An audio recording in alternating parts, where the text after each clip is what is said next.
Today I'll be showing off where you'll be saving your save file information and where I imagine you'll be spending most of your time when you're using the SimGuardian. It's basically the central hub for your gameplay where you'll find all of the characters you've created, all the lore, legacies, and whatnot connected to a save file. And so, like the other pages, we've got our menu sidebar, we've got our left sidebar, and the sections in between. And so starting with the left sidebar, we have information about the save file and when it was last played. We have the current time in the game, which is a super cool feature. I had to touch grass like 5 times this week to figure out how to make it work. I went cloudy for a second, but I made it work.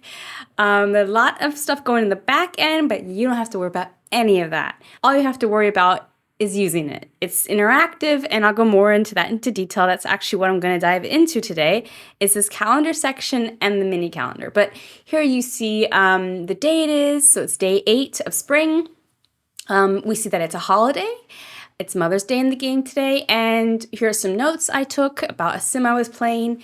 Yeah, and here you have an overview of the progress of time in the game. So here you have a summary of the year as well. So the year 1, day 8 of spring. And we see that, the first 7 days of the calendar year are completed. So this mini calendar gives you a quick overview of how time has progressed for that particular year. And you have a button here that you can use to check off each day. So if I were to click this day, it would complete day 8, and then we'd have day 9 here shown. And also a dot would appear where day 8 was, because day 8 is in the past.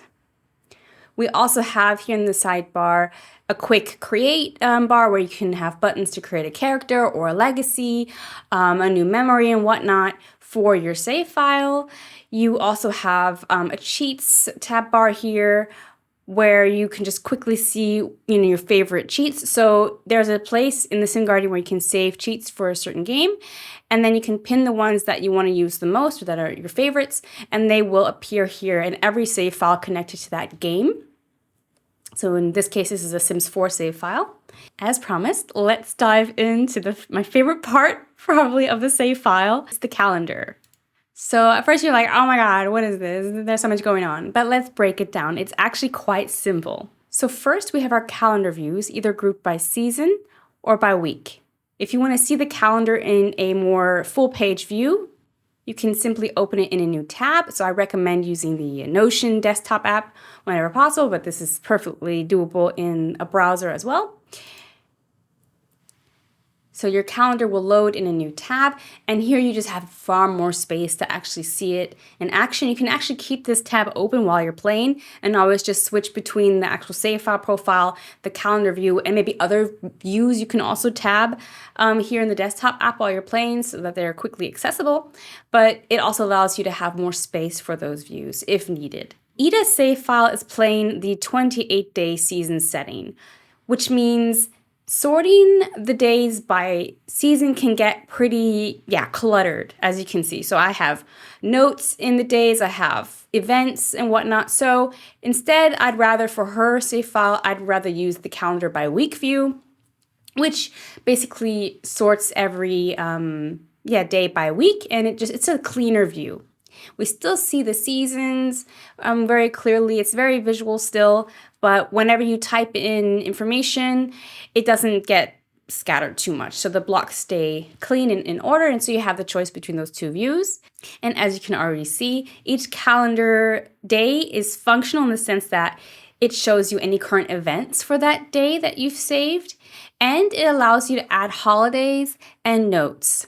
So here, for example, I can just type in notes as I would like, and if maybe I wanted to have a different holiday here, I could just remove spring clean and then add a different one. So there is a database of pre-made holidays ready for you to use.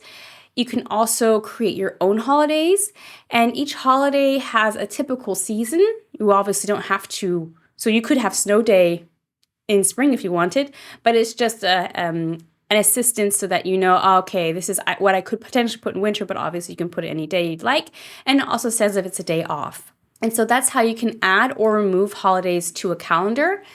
Events are added when you add an event via a Sims profile or via your save file. So there is here in the save file space to create plans.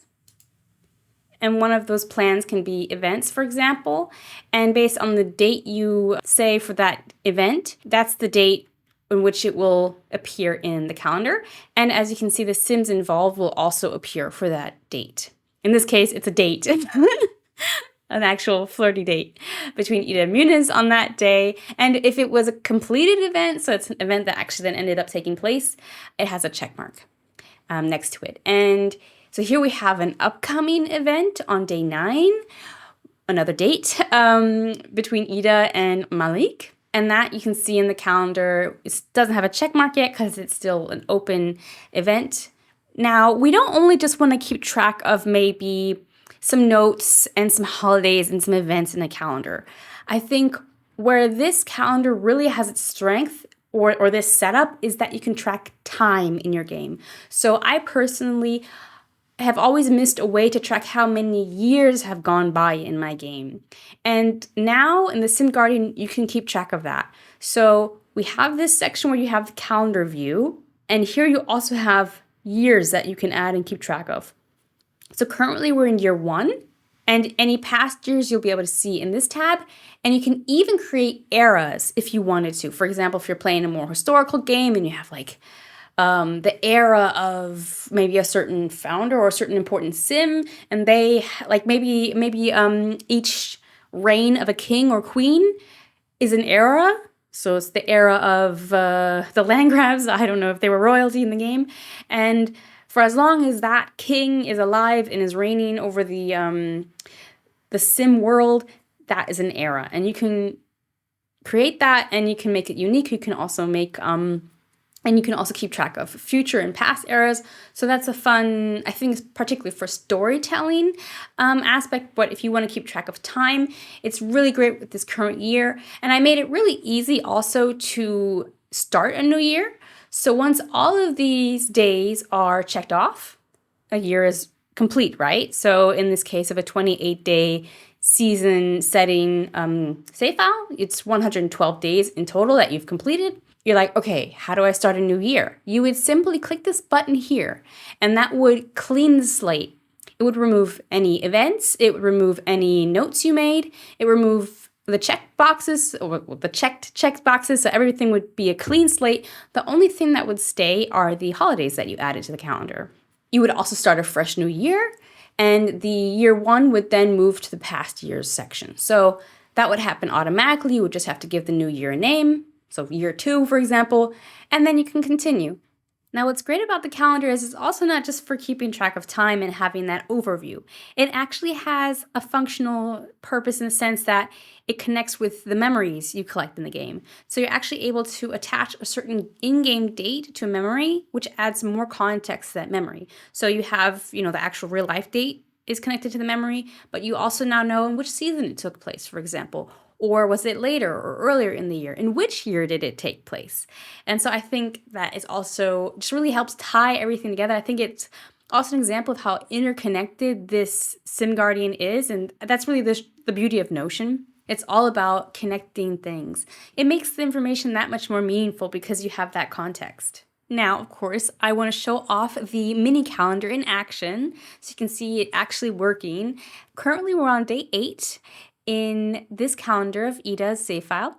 And if I click on complete day, it will complete that day. We'll see here the little dot on the day appears, which means it's in the past now. You'll see it's been checked off in the calendar as well. And so I can just keep clicking here and boom, every day completes. And that same day is then checked off in the main calendar. So you don't actually have to open up this main calendar to continue with the next day. And as you saw, it also pulls in the information from the current day. So if I were to say we're actually still on day 9, we see here that data is pulled in. So we have the date that's set up between Ida and Malik is shown in this little calendar view. Time works a little bit differently and a little bit more complex in The Sims 3 and The Sims 2. So I'm still working out some kinks to make the system work for those games as well. But it's going to be really cool once I work that out. And because I plan for the SimGuardian to be something you can use not just for The Sims 4, but for The Sims 3 and The Sims 2, and for future Sim games as well. So we're talking Inzoi, Viva Land, Paralives. If you plan on playing any of those games in the future, I'm going to set up the SimGuardian so that at a basic level, so whatever is universal, so memories, characters, all that, that you can track that in those games as well. Now, of course, we don't know what those games look like yet, so I can't create everything in as depth as I can already with games that I'm familiar with and that are already on the market. But there's going to be continuous support for the SimGuardian, so when those games come out and we know more about the intricacies of how they work, I can help you adapt and customize those elements in the SimGuardian for your gameplay. So the calendar is, of course, just one feature of, or one part of the save file profile. We have the plans that your Sims will have, of course, collecting these characters, their lore and whatnot. There's also something really special hidden here. I don't want to go into too much detail. I don't want to make the sneak peek too long. It is just a sneak peek. But definitely you can look forward to what I've got here. Especially people that like to play The Sims 2 will be excited with what I've got planned here. Oh yeah, challenges. That's also very cool. I'm not going to go into that today. But yeah, I hope you had fun watching this. Again, so appreciative of your feedback or whenever you share my posts and help it reach more people. I really think this is a system a lot of Simmers will benefit from, especially if you like to keep track of your stories and your characters, if you want to keep track of time in your game, if you want to keep track of challenges, and other things I don't want to dive into quite yet. I think this will be what you've been looking for. As I've teased already, the SimGuardian will be a system you can use to track multiple Sim games, not just Sim files, not just save files, but actual different life Sim games. And I will get more into the game profile next week and what that looks like. And so until then, happy simming!